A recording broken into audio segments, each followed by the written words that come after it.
Hello everyone, welcome to chapter 94 on my RLDR Custom Creations YouTube channel. It is the weekend edition again, and if you want to see what I'm going to do to this push stick, all you've got to do is stay tuned.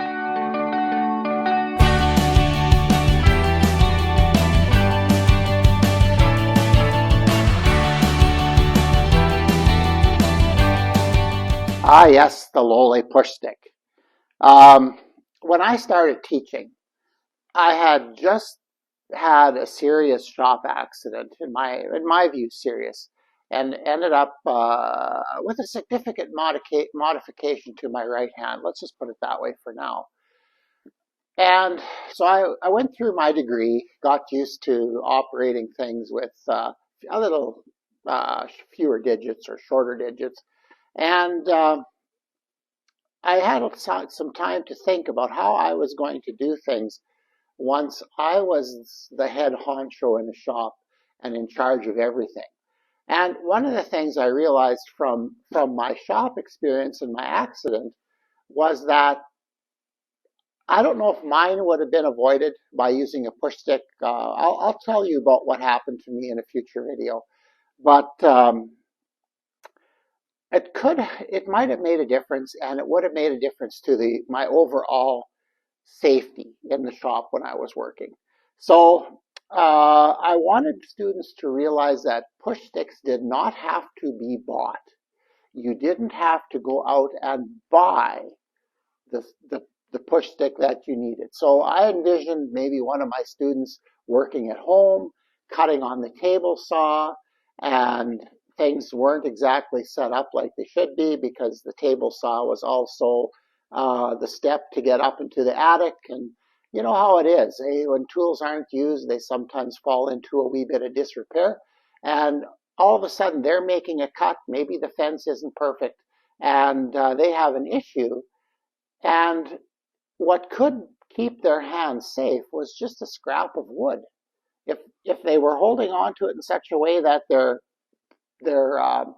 hand was 6 inches or so from the point of operation or the cutting action, yeah, there's kickback and all those other things, but there's a good chance that they may not be injured, or if they are injured, not severely.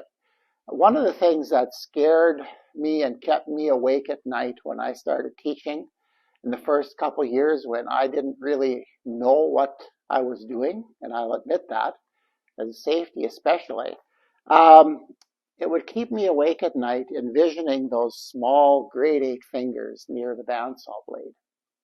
So I came up with a system that I used, and eventually I backed it up with safety rules and tests and the whole paper side of it, which I've mentioned before. And yeah, it's on Teacher Pay Teacher if you're interested. But I decided that push sticks in my shop would be homemade. So what I did is, these patterns are all over the place on the internet. My supervising teacher in my internship gave me a couple of sticks. The only thing I did is I made mine a little larger, a little longer. And I cut them and I sanded them, and then I realized that I could dip them in red stuff so the kids knew where to put their hands. And then I realized too that they have to be on the equipment that they're supposed to be used at. Because if you have to run around looking for a push stick in the middle of the cut, that's not a good place to be. So the first one or two I did, I took and drilled a little hole in the cover of a bandsaw and drilled a hole in here and hung it on there and labeled it. But as we started to accumulate some newer equipment, I was really, really hesitant to drill holes in it. So I came up with the rare earth magnet system. So handy little things that I would just put in the handle like that, and away we went. And since I had a purchase card, which was really handy, I would go to Lee Valley and buy their system. So they had the magnet, the cup, the screw, and that worked. Sometimes the screw didn't bite as well as I would like it to, and the magnets came out. And eventually I ended up epoxying the cup in and then putting the magnet in. And that all worked fairly well. But here in my shop now, I'm setting up the same thing, and I don't have that purchase card anymore. I joked with them it would have made a great retirement gift, but they never bit. So I'm on my own. So what I do now is I buy rare earth magnets from Princess Auto when they're on sale. They often go on sale and they're a pretty good price, so I'll buy a bunch of them. And but they don't have the support system for it. There are no cups and no screws to hold the cup into the wood. So since I was epoxying those cups in anyway, if I eliminate the cup and just epoxy the magnet into the hole, I think that's going to work just fine. Now, the other thing is I wanted a way to, because I've had epoxy fail, and when it fails, the magnets come out, and then, of course, it's in the middle of class when you don't have time to sort everything out. So I thought that maybe a good way to do this would be to put the magnet in with epoxy and then cover this section with some 2-inch shrink tubing. And I found some on Amazon and I ordered a bit and it seems to work very good. Now the downside of this is the kids can't see which side the magnet's on. But I think what I'm going to do is just take a marker and put a little bit of an X there, and then they'll know which side the magnet's on, and then they can stick it on. Now, a couple of videos ago, I showed my resaw bandsaw and how I set that up for teaching. It had everything on it that I would put on a saw, and the magnets are extremely helpful. So if you want to check that out, I forget which chapter that is, but you could just go through my videos and find it. And but I'm going to show you today how I set up one of these push sticks. So, like I said before, all you've got to do is stay tuned. All right, the first thing to do is figure out where you want to drill the hole in your push stick. And I have everything marked already, and the drill press is set to the correct depth. And we're going to start it. Now I'm using a spade bit. I'd rather not do that, but it's the only one I have that drills exactly the right size hole. So you want to drill this hole, so the magnet sits proud of the surface. Okay, you want the magnet to stick out a little bit. So, okay, that's the first step. We drill the hole. So, okay, the next step that I would do is I'm going to just roughen the back side of the magnet. And I've got this on a metal table. This doesn't slide as good as it should. I'm using 60 grit paper. This doesn't take a lot.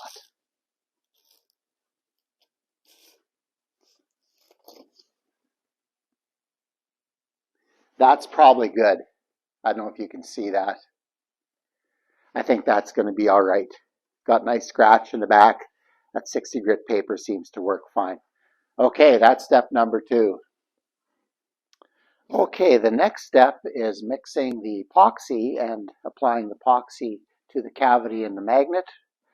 And as usual, I'm mixing too much epoxy. I don't know, I had trouble getting it out of the container, and then when it came out, it kind of splooged out. So that is a bit of an issue, but we'll get it mixed up and we'll have some waste, I guess. This is G2 epoxy I'm using, and I purchased that at Lee Valley. I've been very impressed with Lee Valley in the years that I've dealt with them. I've never bought anything from them that I've considered to be substandard or not worth it. So a good place to be or to buy. Okay, so I'm just going to take a little bit of this and I'm going to drop it in there. And since I have a lot, I'm going to put a little more in. And then I'm going to take the side that I just sanded, which is that side there, and I'm going to slide that in and push it in really good. and get the excess epoxy out. And the one thing that I forgot to bring with me was a piece of paper towel so I could wipe the excess glue off, but I'll do that off camera. So anyway, let's move on to the next step. Okay, we're up to the last step here. Now, I did one earlier, and I just used a little section of the heat shrink tube. And I think on this one, I'm going to go from about there to there. Because I didn't think that, I don't know how much that heat shrink is going to collapse to fit the wide and the narrow. So we're going to do a little bit of an experiment on this. So we'll set that one aside. And I took the liberty of just putting a couple of little marker marks on it so I can do this efficiently on camera. And this is the heat shrink that I got. It comes in a red and a black roll. It's 2 inches wide. I'm not sure how they rate that stuff. I forget. I'd have to look at my Amazon order. And if you're interested, I could supply this link somehow. I'm not an Amazon affiliate or whatever. I don't know how that all works to link things to Amazon. I tried to do that in an earlier video, and it didn't take you to that site. So, okay, I've got my piece cut, so let's throw that away. And then we're going to slide this in. See, it slides over really nicely. And I'm just going to, okay, if I go to, oops, if I'm sorry, I'm out of camera there. If I go to about there, I'm hoping that this is going to shrink enough. I think that's going to be close. I might have to go back to the way I did it on that previous push stick. But we're going to give this a try. I'm going to use my heat gun for this.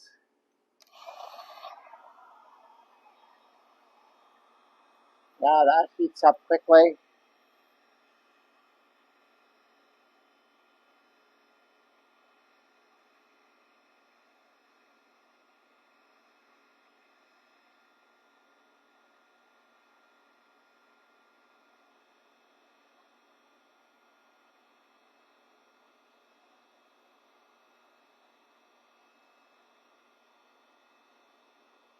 Oops, shouldn't touch it.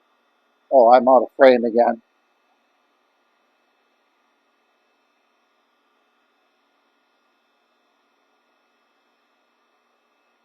Oh, I keep forgetting there's a magnet in there.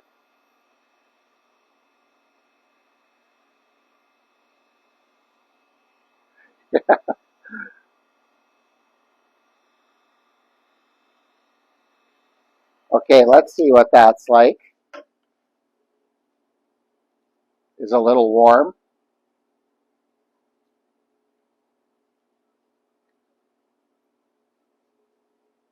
But it seems to,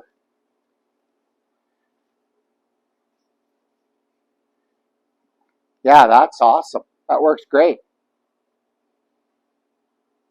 It shrank a little bit away from my marks, but that's okay.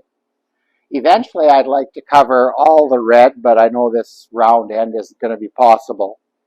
But there we go. I think that's the final version of our push stick.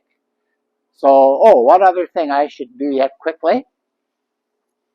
Remember what I said about marking the magnet with an X? Well, I think we're going to, maybe with a circle. And an X. There we go. Now you know where the magnet is. So, okay, that was a very simple little exercise that you can do to your push sticks, and that way they will stick nicely onto a machine. All right, the push stick's done. Let's close this video. Well, now you've seen what I do to get a push stick ready to work with students. This, like I said earlier, the safety issue, I view safety as a fairly contentious issue. When you look at articles on the internet and all that stuff, There are many, many different ways to be safe. And please don't think that I'm saying that mine is the definitive way. There are lots of ways to be safe. This is something that worked for me for 32 years, working with middle school and high school kids. It worked well. But I think what's important, whatever you do, you need a system, something that's common for all your tools, so that you don't have to think about things. You can walk up to a tool, grab the push stick if you're working close to the blade, and use it. There isn't, okay, I have to find one, or oh, I forgot about this and I got to make this cut quickly. Well, I'm just going to sneak this one cut through without hand protection. What I'm trying to do with these videos is, first of all, show you what worked for me, and second of all, if you're not teaching anybody in your shop and that's not a concern for you, you still have one student every day, and that's you. So I would like it that you wouldn't have to go through what I went through when I made some changes to my hand. So like I say, in my case, maybe a push stick wouldn't have helped. I'll share it with you at some point, and then you can decide whether having, I guess a push stick would have helped to some extent. Yeah, it's a little bit of a non-typical accident. So, and that's what they tend to be. So anyway, I would encourage you to, if you make your push sticks or buy your push sticks, whatever you do, make sure you have them on your machine. That means probably buying more than one, unless you make a clip and carry it on you. That would be another way to do this if you're working in a single person shop. See, there's all kinds of ways to do this. But the important thing about all of this is that you're doing it, that you're working safely, that you can go in a house at the end of the day and sit down and have supper with your family and talk about the wonderful things you made today instead of the scary accident that you almost had. And if you were lucky, it was an almost had. If you weren't lucky, well, you were probably having takeout food in the hospital. So, yeah, work safely, and I would encourage you to set up a system in your shop that allows you to do that. Okay, well, that's the end of the weekend edition for me. Thank you for watching. And I have, I think, one or two people who told me that they want Frosty. And if you're not sure what I mean by that, go back and watch the last video. We're going to do a 500 subscriber award, and I'm a little ways away from that. I would like that to go quickly, but hey, we can't have everything we want. So have a great weekend, everybody. We'll see you towards the end of next week. Thank you for watching.